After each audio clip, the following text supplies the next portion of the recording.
Hello everyone, my name is Chase Bosworth and my presentation is on happiness. When I chose this topic, I thought it would be easy. It's something I think about all the time. But after about 3 hours of staring at a blank screen, I realized it's something I don't actually know much about. So, I Googled it. The definition of happiness is the feeling of being happy. The definition of the word happy is the feeling of pleasure or contentment. Each definition basically says the same thing, just using different synonyms to describe a subjective feeling. But a subjective emotion can't be defined in objective ways. Everyone in this room has felt happiness, but can you actually describe it? Would what you describe match with anyone else's definition? Probably not. It becomes many people's life purpose to find and never let go of happiness. But why is it so hard to find? For many, it boils down to a fear of death. Everyone's afraid to die, but why? I'd say more often than not, it's about dying with regrets. Since this fear is inherent in our society, we surround ourselves with distractions to make ourselves feel like we're actually happy or fulfilled. Though it's rarely actually promised, happiness is heavily implied as a side effect of buying a product or buying into a belief system. In my search for happiness, the idea I always come back to is time. We know that we as humans have an expiration date, and nobody wants to waste this time. I find myself daydreaming about having all the time in the world. The things I would do and the experiences I could have are endless. But the more I fantasize, the more I see myself feeling like the underground man, so enamored with the possibilities that I choose to do nothing. Now I think about stopping time. For some reason, it's a more comforting thought to exist alone, no expectations to live up to, and no one to disappoint. This brings me to shame. Shame and the fear of shame are the only things holding me back. If I had no shame, I would have no reason to hesitate. I would be able to act without thinking about how I will be perceived. But a capitalist society requires shame to push someone to be anything more than what they are.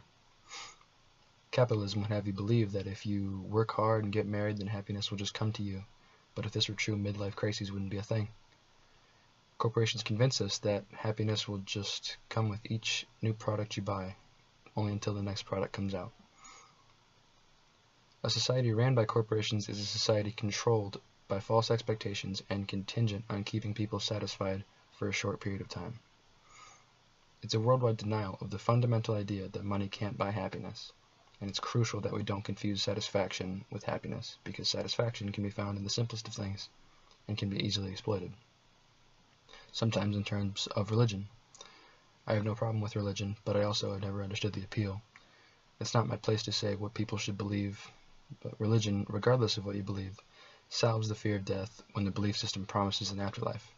And that happy afterlife is contingent on living according to the rules of the chosen religion. Many religions promise happiness as a reward of following said rules.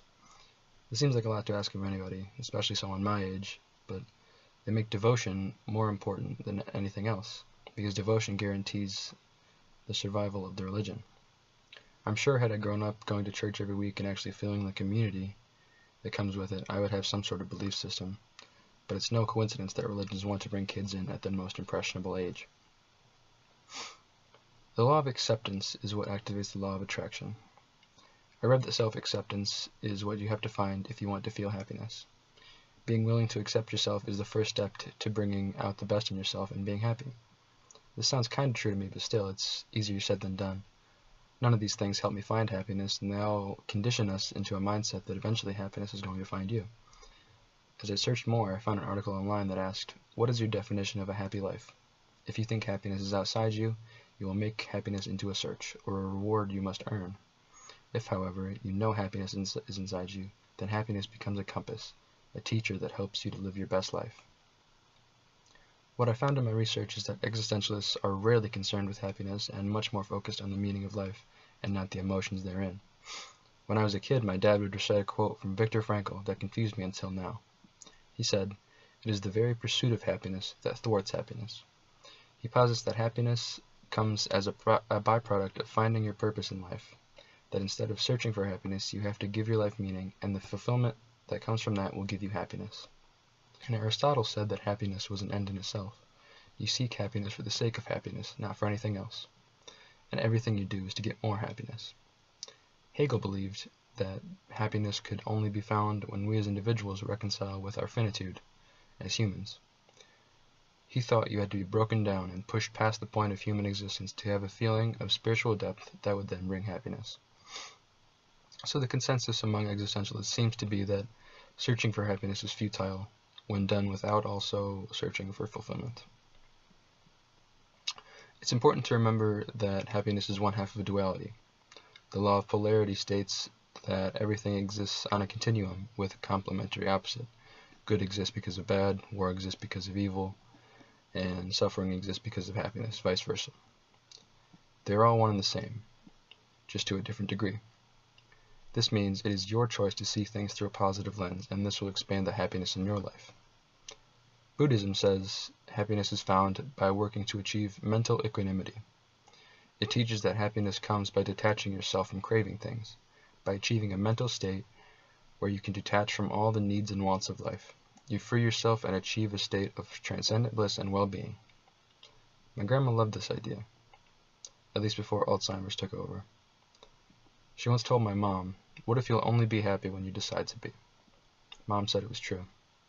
But when I asked how that helped, she could only say it was about discovering gratitude. It sounds like there's something to that, but the truth is, real happiness is rare, and I think that's why we as a species are desperately trying to find it. We get these small tastes of it and chase that feeling.